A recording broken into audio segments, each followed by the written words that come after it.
Tá aqui a pergunta, ó. Micali, como você avalia a compreensão e comprometimento tático do Neymar? Ele se importa muito com esse ponto do jogo ou deixa só o talento resolver? Abraço para você e para a equipe do Tático. Grande Dani. Não, o Neymar, sim, ele é comprometido taticamente, ele entende aquilo que, até pela experiência que ele está tendo de ter vários treinadores, de passar por diversas situações, várias escolas, né? Porque o Neymar é um cara que tem passado aí pela escola, já passou pela escola alemã, escola brasileira.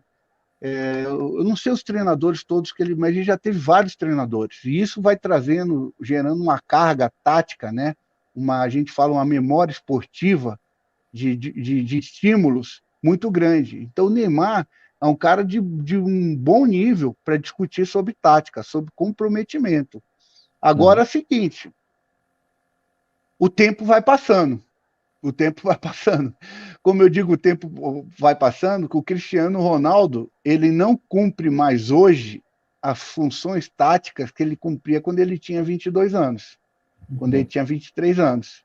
Até porque existe um desgaste, existe o tamanho do jogador, aquilo que ele é em termos de... assim, eu aprendi uma coisa com o Neymar na seleção olímpica. Eu estava muito preocupado ele jogando, que até então o Neymar não tinha mudado de posição, ele jogava do lado esquerdo, sempre cortando para dentro, ele jogou assim no Barcelona, jogou assim em vários lugares. E eu estava preocupado até que ponto eu queria ter uma proteção nas costas do Neymar para na hora que o lateral passasse, eu não ia fazer o Neymar acompanhar o lateral até lá atrás, até a linha de fundo. Era difícil isso, pedir para ele um comprometimento assim. Então eu entrei com um tripé no começo das Olimpíadas. Eu tinha um tripé com 3 homens de meio campo, e na hora que passasse pelo Neymar, ele ficava ali, e esse homem do tripé, esse pegaria a subida do lateral.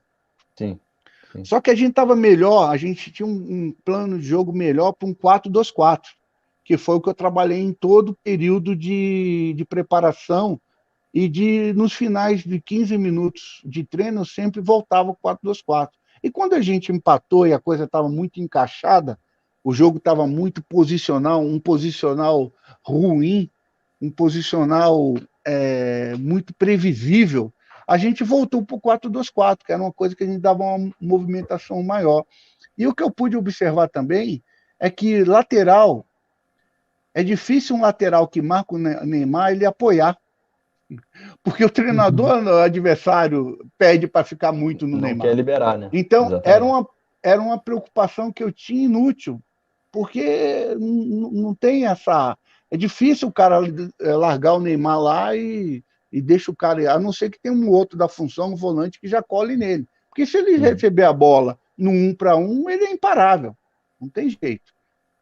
Então, assim, o Neymar, como qualquer jogador grande no mundo, o Messi não exerce mais a função que ele exercia quando ele tinha 23 anos. Né? Ele não tem mais aquele comprometimento tático quando ele iniciou uma carreira, quando ele tinha 24, 25, Cristiano Ronaldo, e aí eu cito o Neymar.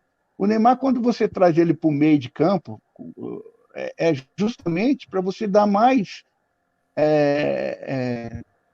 liberdade de não ter tanto esse comprometimento tático, de ter como um ponta que tem que... O Vinícius Júnior, nesse último jogo do Brasil, o que ele tinha que fazer? Tinha que acompanhar o lateral até lá atrás.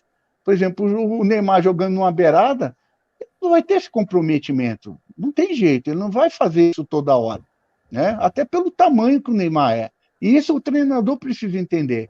Então, quando o treinador direciona um cara desse para o centro do jogo, também, também é pensando nessa possível liberdade do cara não ter esse comprometimento, como foi feito na pergunta. Agora, joguei ele por dentro e ele fez um gol, o gol mais rápido das Olimpíadas foi ele que fez no início do jogo contra o Panamá, né? Foi com 20 e poucos segundos, 14 segundos, se eu não me engano. Honduras, né? É o Na gol mais... semifinal. A função dele era essa, era dele e do Luan, ou do Gabigol, se tivesse por dentro, ou do Jesus, porque aí eu deixava eles muito bem à vontade para rodarem. Quando os dois da frente, que eram um 4-4-2 para marcar, os dois da frente tinham que ser agressivos, tinha que ser aquela marcação de não deixar o cara pensar, respirar. E ele marcou o gol mais rápido da Olimpíada, trombando com o goleiro, trombando com o zagueiro. Então, assim, ele sempre foi. Comigo, ele foi. Eu respondi isso em outra pergunta. Ele foi comprometido em todos os fatores: tático, técnico, disciplinar, treinamento. Um cara que me atendeu 100% tudo aquilo que era solicitado. Micali, pegando ainda nessa pergunta do Superchat do Dani, você citou um pouco, né, uma pergunta que o Guilherme tinha soltado aqui no nosso chat também sobre o 4-2-4, você acabou falando agora. Esse Neymar, né, que jogou as Olimpíadas, era o Neymar que, à época, né, estava no trio, né, talvez no que para muita gente é o maior trio de ataque recente, né, que é o MSN. Tinha uma função diferente do que ele exerceu nas Olimpíadas. E ele jogava ali, né? Ele era treinado, né? Foi treinado naquela época por você e pelo Luiz Henrique, né? Duas concepções diferentes de time e da função do Neymar nesse time. Como que foi para trabalhar isso nesse tiro curto, né? Que você também, que é esse período de seleção, né? Tiro curto é isso, a gente vai trabalhar nesse período e depois acabou entre aspas, né? Mas assim, como que foi fazer essa mudança? E justamente pegando um cara que já dava tão certo no que era o maior ataque do mundo na época. Dificílima. Ainda mais para um treinador de base, um treinador que não era reconhecido, um treinador que, né, como sempre treinando jogadores jovens, você mudar o seu ídolo, o ídolo de um país, de posição. Sendo que o cara estava tendo um sucesso gigantesco jogando naquele setor. Agora, foi uma mudança que foi necessária, por várias circunstâncias. Primeiro, a gente levou o Felipe Anderson, que seria esse meia, para poder pifar, que a gente fala, né? Servir a linha da frente. Nós tínhamos muitos jogadores ali finalizadores, era o Neymar, o Gabigol, o Jesus e o próprio Luan poderia fazer essa função também, mas o Luan, ele vinha atuando como tido falso 9 do Grêmio, que era o melhor momento dele, né? Sim. Então a gente tinha só um jogador para pifar, Felipe Anderson. Era só esse jogador. E o Felipe iniciou, e ele estava vindo de umas férias de 30 dias. E às vezes o último jogo do Neymar agora nas Olimpíadas, se todos aqueles que assistiram viram que ele não estava no melhor dele, que ele perdeu bolas que ele não costuma perder. Isso é totalmente normal. O cara voltou, o cara fez um jogo só depois das férias. Então, até ele adquirir um certo ritmo, vai mais um pouquinho, Eu acho que o Tite fez certo de não tirar ele em campo, até para poder, pensando no próximo jogo e depois no outro jogo, sendo que no terceiro jogo ele é um cara que adquire muito rápido isso. Ele já pode estar bem. Então, assim, como o Felipe Anderson, ele não nos atendeu naquele momento em função de vários fatores, eu não tinha outro para exercer aquela função. E aí, cara, conversando com o Renato Augusto e o Odair, a gente precisa de um cara que... Nós temos ali o Gabigol, nós temos Jesus e nós temos o Luan, que aí eu ia colocar o Luan no time. A gente precisava de um cara para servir esses caras. E o único cara que a gente tem com essa característica que pode fazer isso com entendimento é o Neymar. E agora, para pedir para o homem mudar de posição? Aí, cara, veio, assim, coisa de Deus mesmo, né? A gente estava conversando no auditório, de repente todo mundo já tinha subido, a gente sempre ficava conversando, eu, o Renato e o Odair. Chega o Neymar, porque o Neymar também gostava de bater papo, né?